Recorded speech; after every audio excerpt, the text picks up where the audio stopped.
18장 21절에서 35절 말씀, 용서에 관한 이야기입니다. 이것은 지난주의 말씀과 똑같은 패턴입니다.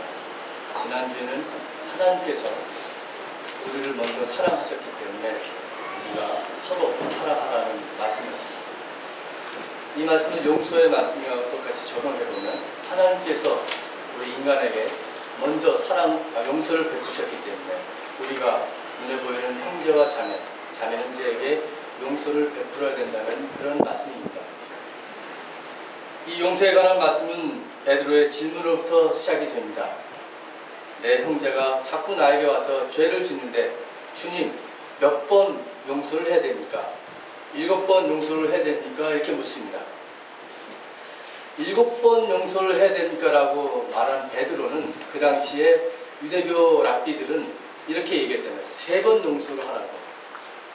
그렇기 때문에 그 이야기를 잘 알고는 베드로는 한층 더 나가서 주님께 7번 용서를 해야 됩니까? 이렇게 형제 용서에 대해서 물어보고 있습니다. 그러나 주님은 7번만이 아니라 70번을 7번이라도 용서하라고 베드로보다 더 강조하고 계십니다. 70번을 7번, 이는 산술적으로 계산하면 490번이 되는데 이는 490번만 용서하라는 말이 아닙니다. 이것은 용서의 무한함, 용서의 무한정을 상징하는 말입니다. 형제의 죄를 무한정 용서하라고 하시는 것입니다. 이 무한정 용서에 관해서 예수께서는 비유로 이렇게 말씀하고 계십니다. 어느 사람이 왕에게 1만 달란트 빚을 진 사람이 있다. 근데 당시 1만 달란트는 엄청난 금액입니다. 1만 달란트는. 그러니까 한 달란트는 당시에 6천 데나리온이었는데 한 데나리온이 노동자 하루 품값이었습니다. 그렇기 때문에 한 달란트를 계산해 보면 안식일을 빼고 노동자들이 20년 동안 일해야 되는 그런 금액이 1달란트입니다. 그런데 1만 달란트를 빚을 졌다는 것은 도저히 상상이 가지 않은 금액을 말하는 것입니다. 여기서 1만 달란트라는 것은 엄청난 금액을 상징하는 말입니다. 이 비유에서는 아니 그러면 그 종이 어떻게 돈을 벌어서 1만 달란트까지 빚을 졌습니까? 이 질문은 그렇게 이 비유에서 썩 중요한 질문이 아닙니다. 여기에서 본질은 이 비유에서 말하는 것은 이 종이 어쨌든 큰 빚을 왕에게 졌다는 것을 말하려고 하는 것입니다. 그래서 그 빚진 자는 그 엄청난 돈 때문에 자기 자신과 아내와 자녀들 그리고 그 밖에 소유한 모든 것을 다 팔아도 그 빚을 갚기란 터대도 없이 모자란 것이었습니다. 한마디로 그는 빚을 갚을 능력이 전혀 없는 사람이었습니다. 그런데 그가 이렇게 말합니다. 참아주세요. 갚겠습니다. 애원을 합니다. 그러나 그 주인은 그 종을 가볍게 여겨서 그의 빚을 탕감해 줍니다. 은행에서 이런 빚을 하루아침에 탕감해 줍니까? 여러분, 이 비유를 잘 살펴보면 기독교의 심오한 진리가 여기에 있습니다. 엄청난 진리가 여기에 숨겨져 있습니다. 그것은 전혀 갚을 수 없는 1만 달란트의 빚. 그 빚을 진 사람은 죄된 인간을 말합니다. 타락한 인간은 도무지 자기의 힘으로 구원받을 수 없는 상태에 있습니다. 그런데도 그 종은 참아달라고 갚겠다고 합니다. 여기서 인간의 율법주의적인 사고를 볼 수 있습니다. 자기가 할 수 있는 일은 아무것도 없는데 자기가 하겠다는 것입니다. 물론 이것은 그 사람이 그 순간을 모면하기 위해서 궁여직책으로 말하는 것일지도 모릅니다. 그러나 그 무능력한 종 앞에서 주인의 은혜가 베풀어지고 결국 그 종의 빚은 없었던 것으로 탕감을 받습니다. 없었다. 안 갚아도 된다. 여기서 그를 구원하는 것은 주인의 은혜였지 그 종의 그 어떤 행위는 아니었습니다. 이 비유에서 우리는 그 종의 그 어떤 행위를 발견할 수가 없습니다. 이것은 하나님의 은총이 인간의 선행이나 그리고 인간의 율법의 선행 앞선다는 것입니다. 이 비유에서 우리는 전적인 하나님의 용서의 은총, 구원의 은총을 발견할 수 있습니다. 1만 달란트 빚을 진 사람은 그 빚을 갚기 위해 할 수 있는 것은 아무것도 없었듯이 인간은, 죄된 인간은 하나님 앞에서 아무것도 할 수 없는 존재들입니다. 자신의 구원을 위해서 할 수 있는 것은 아무것도 없는 전적으로 무능한 사람들이며 오직 하나님의 은혜에 달려 있는 것입니다. 은혜의 우선성, 복음의 우선성을 말합니다. 이것은 20세기 위대한 신학자인 칼 바르트의 신학의 중심 주제입니다. 이 복음의 내용은 바로 예수 그리스도이고 또 이 예수 그리스도가 우리에게 은혜라고 하는 것입니다. 타락하고 죄 속에 있는 인간은 오직 하나님의 은혜로서만 구원을 받을 수 있는데 그 은혜는 일방적이고 무조건적이고 무제한적인 은혜였던 것입니다. 그 은혜 안에서 우리는 용서받은 죄인인 것입니다. 여기서 잠시 저는 은혜라고 하는 말을 여러분과 함께 다시 한번 생각해 보고자 합니다. 한국교회 교인들은 은혜라는 말을 참 많이 사용합니다. 뭔가 이렇게 감동받았을 때 은혜라고. 목사님 설교 참 감동받았다. 예배 끝나고 목사님 은혜 받았습니다 합니다. 저도 그런 말 들으면 참 기분이 좋아요. 근데 우리 교인들은 그런 말 잘 은혜 받았습니다. 정률이 참 은혜스럽습니다. 이렇게 얘기합니다. 또 교인들 사이에 인사말로도 은혜 받았다는 말. 은혜 많이 받으세요 해줄 때 승리하세요 이런 말. 그런 말을 많이 씁니다. 그리고 또 저 교회는 좀 지성적이야. 냉랭해. 우리 교회처럼. 은혜가 없어. 저 교회는 은혜가 없어. 뭐 이런 식으로 얘기합니다. 그리고 어떤 사람은 합리적인 생각을 많이 해서 지적으로 이것저것 탁탁탁 짚어낸 사람은 저 사람은 은혜가 없어. 이렇게 또 얘기합니다. 교회가 보면 또 목사님들 장로님들이 마이크 대고 서로 싸웁니다. 뒤에 앉아서 은혜스럽게 합시다 이렇게 얘기합니다. 그때는 대충 넘어가자는 뜻입니다. 대충 합시다. 그것이 은혜스럽다고 말을 합니다. 이렇게 은혜라고 하는 말은 참 많이 변질되게 한국교회 교인들은 사용하고 있습니다.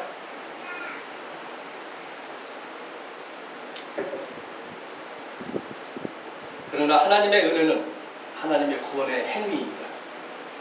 사건입니다. 아무것도 할 수 없는 인간을 구원하신 전적인 하나님의 용서의 행위입니다. 이것이 진정한 은혜입니다. 기독교 신앙은 이 은혜를 예수 그리스도의 십자가와 그 부활을 통해서 고백합니다. 예수 그리스도의 말씀 안에서 하나님의 은혜를 경험하고 또 하나님의 은혜는 속수되고 있습니다. 예수 그리스도의 말씀 안에서 하나님의 구원이 오고 있는 것입니다. 이제 하나님의 용서의 은총을 받은 인간의 책임성이라는 문제가 남게 됩니다. 그것은 아무것도 할 수 없는 인간이 용서함을 받아서 그 용서함을 받은 우리가 눈에 보이는 형제자매에게 용서와 자비를 베풀어 하는 인간의 윤리적인 요청이요 결단인 것입니다. 즉 용서받은 사람이 이제는 용서하는 사람이 되어야 한다는 것입니다. 그렇지 않으면 먼저 받은 용서가 무효가 되는 것입니다. 그것이 이 비유에서 잘 나타나고 있습니다. 본문을 더 보겠습니다. 1만 달란트 빚을 져서 탕감받은 사람이 이제 자기에게 100데나리온 빚을 진 종을 감옥에 넣으면서 모지게 대합니다. 빨리 갚어. 너 갚지 않으면 안 되고 멱살을 잡습니다. 근데 100데나리온도 당시 큰 돈이지만 1만 달란트에 비하면 큰 돈은 아니었습니다. 그럼에도 불구하고 1만 달란트 빚을 탕감받은 사람이 그 자기의 용서함을 잊어버리고 이 100데나리오 빚을 진 사람이 모질게 대하고 옥에 쳐넣습니다. 그러자 그 옆에 있던 다른 종들이 이것을 보고 딱하게 여겨서 본래 주인에게 가서 이 사실을 이야기합니다. 그러자 그 본 주인은 화가 납니다. 왜? 자기가 1만 달란트 빚을 탕감시켜준 사람이 모질게 자기 형제에게 대했던 것에 대해서 그 모질함에 대해서 이 원주인은 화가 났던 것입니다. 그래서 다시 1만 달란트 빚을 탕감받은 사람을 불러다가 내가 어떻게 그럴 수 있냐? 33절 말씀이 그겁니다. 내가 너를 불쌍히 여긴 것처럼 너도 내 동료를 불쌍히 여겼어야 할 것이 아니냐? 이렇게 얘기합니다. 하나님의 용서를 받은 사람이 하나님의 용서를 실천해야 하는데 그 용서를 실천하지 못하면 이러한 분노가 생기게 되는 것입니다. 원래 주인으로부터. 34절 맞습니다. 주인이 노하여 그를 형무소 관리에게 넘겨주고 빚진 것을 다 갚을 때까지 가두어 두게 하겠다 이렇게 말씀하십니다. 신의 구원의 행위에는 이렇게 인간의 윤리적 책임이 뒤따릅니다. 하나님의 은혜를 깨닫는다는 것은 인간의 책임성이나 윤리적 결단을 외면하는 것이 아니고 오히려 이웃과의 관계성 속에서 구체적으로 실천하는 것입니다. 하나님의 용서는 이웃의 용서와 사랑으로 이어져야 한다는 것입니다. 이것은 행함이 없는 믿음은 죽은 믿음이라는 야고보서의 말씀과도 같습니다. 야고보서 2장 26절 이렇게 말씀합니다. 영혼이 없는 몸이 죽은 것 같이 행함이 없는 믿음은 죽은 것입니다. 하나님의 은혜를 거저받은 우리는 이제 하나님의 용서와 자비를 실천하는 삶을 살아야 합니다. 이것이 진정한 은혜요, 은혜받은 삶의 자세입니다. 독일의 신학자 보네포는 일찍이 이런 말을 했습니다. 그는 은혜를 두 가지로 나눴습니다. 물론 은혜는 하나이지만 은혜가 잘못 사용되고 변질될 때 값싼 은혜가 된다고 하면서 값비싼 은혜와 값싼 은혜로 구분했습니다. 그에 의하면 값싼 은혜는 이렇습니다. 철저한 회개 없는 죄사함을 설교하는 것, 죄의 고백 없이 베푸는 성만찬, 십자가 없는 은혜의 선포, 합당하지 않은 축복을 말합니다. 다시 한번 말씀합니다. 철저한 회개 없는 죄사함을 설교하는 것. 황 목사가 여러분들에게 철저한 죄사함 없이 그저 축복만 설교하는 것은 값싼 은혜입니다. 죄의 고백 없이 베푸는 성만찬, 십자가 없는 은혜, 합당하지 않은 축복, 이런 것은 다 값싼 은혜라는 것입니다.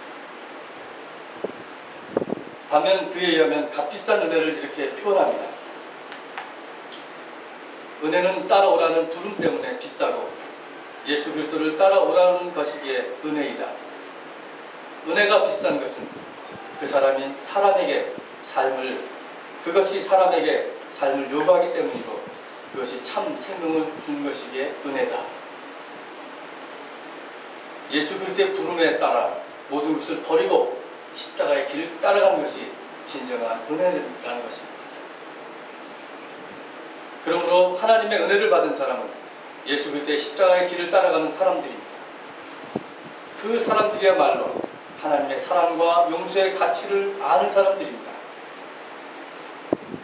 하나님 앞에서의 죄책의 고백, 그리고 용서받은 죄인으로서의 합당한 삶, 이 두 가지가 중요한 것입니다. 그렇게 사랑과 용서는 공동체를 이루는 사람들의 특징으로 이어집니다. 23절에 처음 이 비유를 가리키면서 하늘나라는 마치 이렇게 얘기했습니다. 하늘나라는 마치 자기 종들과 샘을 하러 가는 어느 왕과 같다 이렇게 시작합니다. 하늘나라는 마치, 이것은 새로운 공동체를 말하는 것입니다. 새로운 공동체 안에 이런 윤리, 용서의 가르침, 이것이 가장 근본적인 핵심이 되어야 된다는 것입니다. 교회 공동체로 우리는 생각해 볼 수도 있습니다. 우리 세민족 공동체로 바꿔 말할 수도 있습니다. 우리 교회를 유지하기 위해서는 헌금도 필요합니다. 교회 행정적인 많은 절차도 필요합니다. 오랫동안 같이 신앙생활했던 여러분들 사이에 우정도 필요합니다. 친교도 필요합니다. 그러나 오늘 비유의 말씀에 의하면 가장 근본적인 공동체에 유지하기 위해서는 용서하라는 것입니다. 형제와 자매 사이에 상처를 보듬고 하는 용서하라는 것입니다. 허물을 덮어두고 안아주라는 것입니다. 이것이 가장 큰 세민족 교회의 덕목이 되어야 됩니다.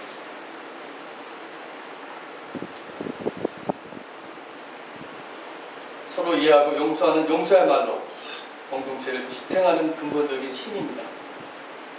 형제자매의 잘못을 용서하는 너그러움은 공동체를 이루는 가장 근본적인 파워입니다. 우리 가운데 그러한 넉넉한 너그러움의 용서가 있어야 척박한 이 세상의 어둠을 향해서 빛의 자녀로서 할 말이 있는 것입니다. 교회는 야전병원입니다. 제가 이 교회는 야전병원이라는 말을 우리 교회 오랫동안 출석하셨지만 지금 일본에 가 계시는 김성기 박사를 통해서 들었습니다. 오래간만에 오셔서 저하고 저녁을 같이 먹으면서 이 얘기 저 얘기 나다가 교회는 야전병원이다 이렇게 얘기를 하시더라고요. 세상에서 상처받고 위로받고 하고 싶은 사람, 직업이 무엇이든지 그 사람이 어떤 성별을 갖고 있든지 모두가 교회에 와서 위로받고 치유받고 병원처럼 그런 야전병이다 이렇게 얘기를 하시더라고요. 무척 참 제 마음속에 다가온 단어였습니다. 그런데 이번에 프란시스코 교황께서 오셔가지고 교회는 야전병원 같다 이렇게 말씀을 하시더라고요. 그래서 이거 누가 먼저 한 말인지 김성기 박사가 이 교황 말을 이미 어디서 글을 읽어서 써먹었는지 그런 생각을 했습니다. 그러니까 교황께서는 이렇게 얘기했습니다. 교회는 전투 후의 야전병원이다. 위로가 필요한 상처들이 너무나 많다고 했습니다. 프란시스코 교황은 이미 그 전에도 이탈리아 예수회가 발간하는 잡지에서 어느 한 신부와 인터뷰에서 이렇게 교회는 야전병원과 같다고 얘기했습니다. 그렇기 때문에 김성기 박사가 이걸 읽은 것 같아요. 교황께서 먼저 이렇게 말씀하십니다. 교황은 교회는 전투가 끝난 뒤에 야전병이라고 했습니다. 심각하게 다친 사람들에게 콜레스테롤이 높은가? 혈당치가 얼마나 높은가? 그런 거 묻지 말라는 거예요. 우리는 그가 입은 상처를 치유하고 나서 나머지 것에 대해서 말할 수 있다. 다친 사람들에게 이것저것 물어보는 것보다 먼저 상처를 감싸고 낫게 해줘야 된다. 이렇게 말씀하셨어요. 맞습니다. 교회는 어떻게 해서 어디서 이렇게 상처를 입었어? 왜? 과학적으로 분석하고 그럴 필요 없어요. 먼저 싸매고 먼저 위로하고 서로 용서하는 그런 교회가 되어야 되는 것입니다. 저는 교황님의 말보다 한 걸음 더 나갑니다. 교회는 전투 후의 야전병원이라고 했지만 저는 교회는 전투 중의 야전병원이다 이렇게 얘기하고 있습니다.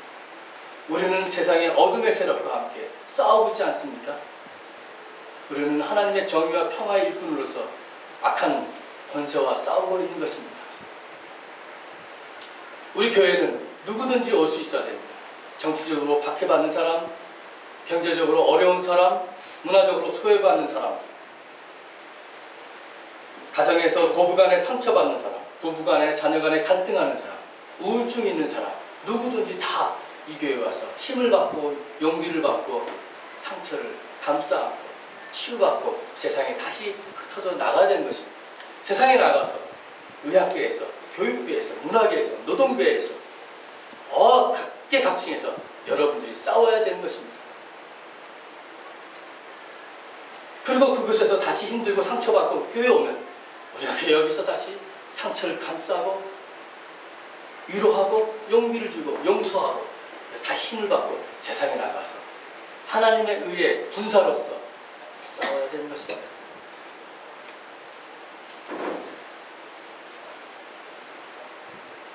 그러기 위해서는 깊은 이해를 바탕으로 사랑과 용서의 코이노니아 공동체를 이곳에서 형성해야 합니다.